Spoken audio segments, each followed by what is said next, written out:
Hello friends, आज हम सुनेंगे शीतला षष्ठी व्रत की विधि और व्रत कथा जो माघ मास की कृष्ण पक्ष की षष्ठी छठ तिथि को रखा जाता है।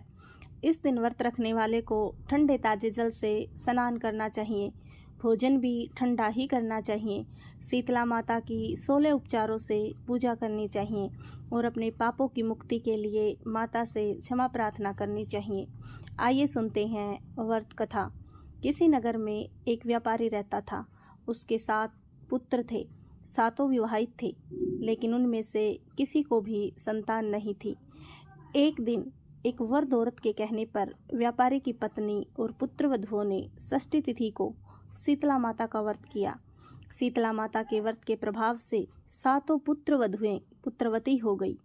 अगली षष्ठी को व्यापारी की पत्नी शीतला माता का व्रत करना भूल गई और गर्म जल से स्नान करके गर्म भोजन ग्रहण कर लिया।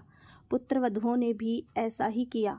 इसके परिणाम स्वरूप रात्रि में उसे सौपन आया कि उसका पति स्वर्गवासी हो गया है।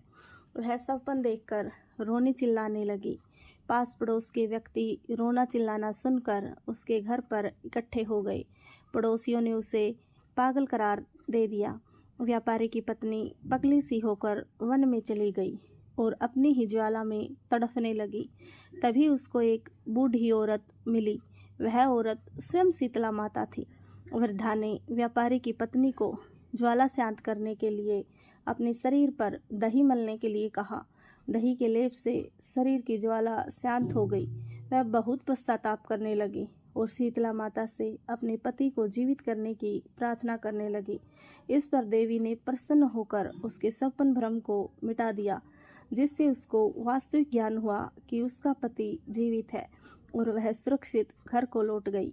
दोस्तों, शीतला माता की कृपा आप सब पर बनी रहे, इसके लिए वीडियो लाइक करें, कमेंट करें और चैनल सब्सक्राइब करें।